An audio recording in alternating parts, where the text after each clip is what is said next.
Estamos justamente con José Manuel Villalobos, él es experto en temas electorales y le damos la bienvenida. José Manuel, ¿cómo estás? Buenos días, Fátima, ¿cómo están? Un saludo a los oyentes de Exitosa. Gracias a usted por estar con nosotros. Gracias. A ver, ¿cómo entender el mensaje del presidente? Digamos, ¿se estaba demorando? ¿Era algo que normalmente se hace así en una conferencia de prensa? Para que nos refresque la memoria, por favor. Sobre la convocatoria de elecciones, el presidente lo que ha hecho es cumplir su deber, ¿no? Si bien es cierto, podía haberlo hecho hasta el 15 de julio, se ha anticipado más o menos una semana, pero es lo que tenía que hacer. Ojo que si el presidente no convoca elecciones, se le puede acusar por impedir hacerlas y es causal de vacancia. Lo que decíamos, claro. Ahora, claro, eso lo habíamos mencionado al inicio, ¿verdad, Cristian? Ahora, ¿dónde queda, digamos, el papel del legislativo? ¿Tiene todavía hasta septiembre posibilidades de hacer algunos cambios y aclarar algunos puntos, ¿no? Tiene posibilidades hasta septiembre, sin embargo, esperamos que lo haga máximo hasta julio, porque ya convocadas las elecciones, lo ideal es tener reglas claras. Hay algunas todavía que no se saben sobre, por ejemplo, cómo es que van a ser los partidos las elecciones internas, en qué fecha se van a realizar. Ya no se va a discutir si es que las elecciones se van a postergar o no, eso creo que ya quedó zanjado con la convocatoria. Ahora el Congreso tiene que abocarse a esclarecer las reglas sobre democracia interna, aclarar algunas normas o establecer algunas normas que permitan que cuando se hagan las elecciones del próximo año se puedan aplicar las medidas sanitarias para evitar todavía, si es que existe el virus, contagiarse. Entre ellas, ampliar el plazo de la jornada de votación hasta las 6 de la tarde, por lo menos, mejorar el sistema de elección de miembros de mesa, de repente incorporar el voto adelantado, es decir, que se vote desde un día, 2 días antes. Esas son medidas que todavía el Congreso las va a evaluar en las siguientes semanas. Correcto. José Manuel, yo te hacía la pregunta, ¿cuál es un poco la práctica normal para convocar a una elección? O sea, claro, digamos, no creo que haya hecho la conferencia para convocar y firmar, sino normalmente, digamos, aparece en el diario El Peruano la convocatoria o normalmente sí se hace con una conferencia de prensa. Yo no recuerdo, la verdad. No, yo también solo recuerdo haberme enterado por la convocatoria en El Peruano, Cristian, pero sin embargo conocemos que el presidente tiene un estilo más mediático, ¿no? Y ha hecho la conferencia. Correcto. Me imagino que iba a anunciar otra cosa y aprovechó para distraernos de la atención de los otros temas y meter la convocatoria, que es de lo que se está hablando ahora, ¿no? Ya no se habla mucho de la pandemia, sino estamos hablando de las elecciones.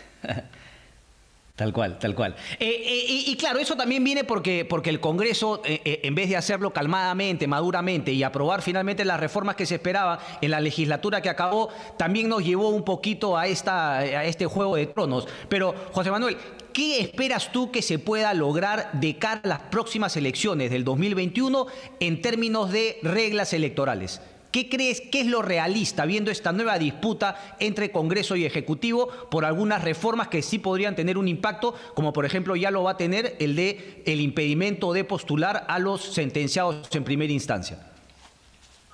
Bueno, sobre ese tema de impedimentos yo no estoy muy de acuerdo porque la propuesta inicial era establecer una sanción de 4 años a partir de penas mayores a 4 años.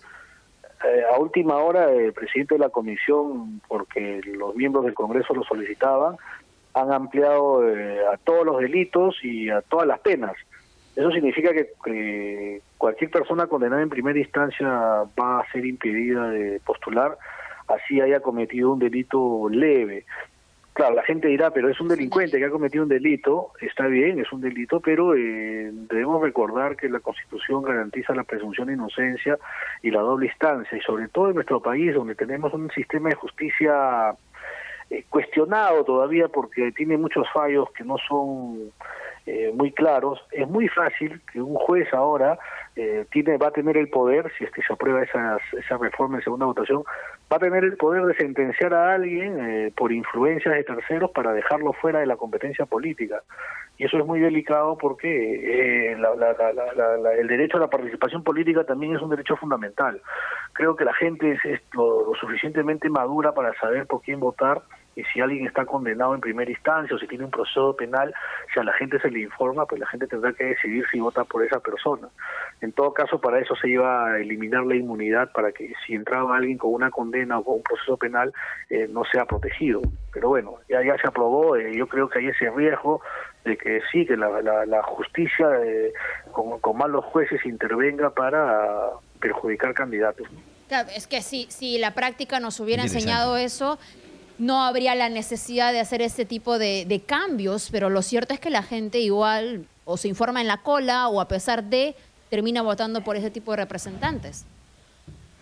Sí, pero hay que respetar también la libertad del voto, ¿no? No porque la gente no se le haya dado la educación. Entonces, como no se le ha dado la educación a la gente para votar, restringimos a todo el mundo y para que el Estado sea el que arregle los problemas, ¿no? Y eso no es así, ¿no?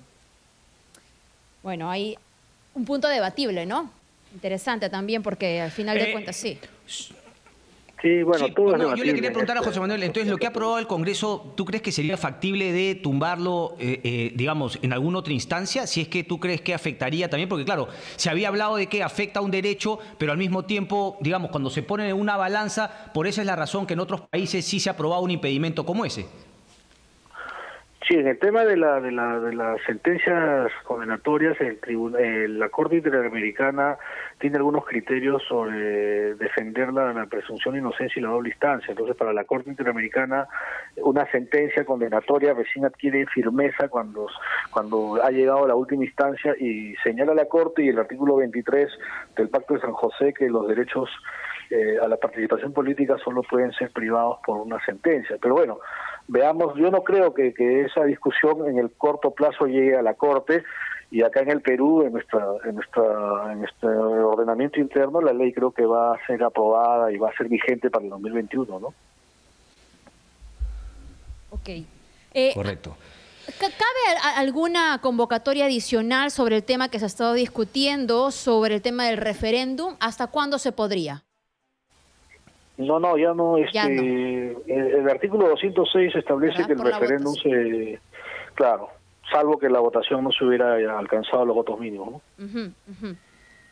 Correcto, pero ayer ya no insistió el presidente en eso, ¿verdad? ¿O sí? No, lo que pasa es que recuerda que el Congreso el domingo reconsideró la primera votación de la inmunidad que no había alcanzado los 87. Sí. Pero cambiaron el texto, y ese texto sí aprobó, sí superó, llegó a 110 votos. Entonces ya no requiere referéndum, sino requiere que en una segunda legislatura, en una segunda votación, vuelva a alcanzar los 87 votos. Aunque ahora los congresistas parece que están reculando y no le darían la segunda votación, ¿no? Y ante una reformulación, si llegáramos al mismo escenario del día sábado en la madrugada, ¿podría todavía haber una convocatoria? ¿Hasta cuándo? No, el referéndum se puede dar en cualquier momento, eso no hay un plazo, siempre que una reforma constitucional... Con las elecciones me refiero. Bueno, los referéndums se convocan hasta con 90 días, es decir, hasta enero, digamos, ¿no? Correcto. Enero, sí.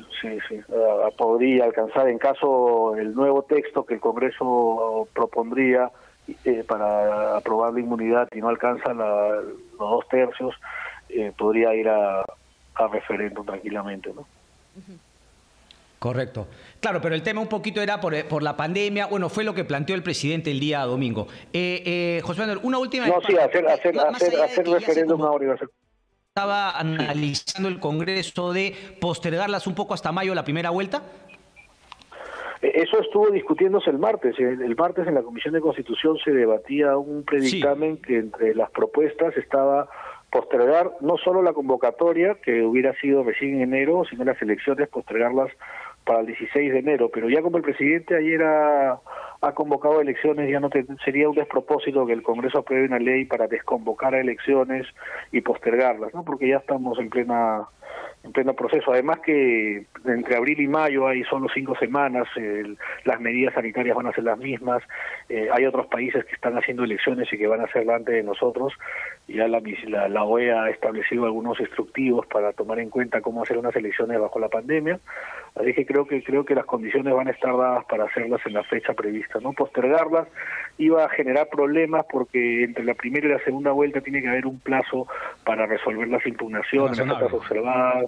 Recuerda que Verónica Mendoza con PPK tuvieron un resultado muy apretado. Si se volviera a presentar el 2021 un resultado así entre el segundo y tercero, y hay impugnaciones de actas, no se podría cumplir el plazo si hubieran sido en mayo, ¿no? Correcto. Correcto. Gracias. José Manuel, una última. ¿Te parece que con lo que hay hasta ahorita algo ha cambiado en reforma electoral de cara al 2021? Más allá del tema del impedimento, pero creo que te la hice, pero nuevamente, o sea, ¿tú ves que hay una cierta mejoría en algún aspecto? Bueno, en el ámbito del financiamiento, Cristian, las campañas, que eran lo más difícil de afrontar para los partidos y lo que generaba diferencias entre ellos y además lo que obligaba a que busquen recursos de donde sea para hacer la campaña, ha cambiado. Recuerda que hasta el 2016 el principal gasto en la campaña se iba en radio y televisión, que es muy caro. Con el referéndum del 2018 se ha impedido que los partidos y los candidatos contraten con dinero privado publicidad en radio y televisión. Entonces esta campaña va a ser austera. No va a haber radio y televisión más que la franja que contrate la OMPE, que es una franja muy corta, pero los partidos ya no van a invertir millones en radio y televisión y eso va a hacer que haya una mayor igualdad, digamos, en las campañas y la campaña tendrá que orientarse a otras estrategias más de campo, de calle y redes sociales, ¿no? Correcto. Eso es lo que ves entonces de positivo que se ha logrado hasta ahora. Muy poco todavía, pero bueno, vamos a ver.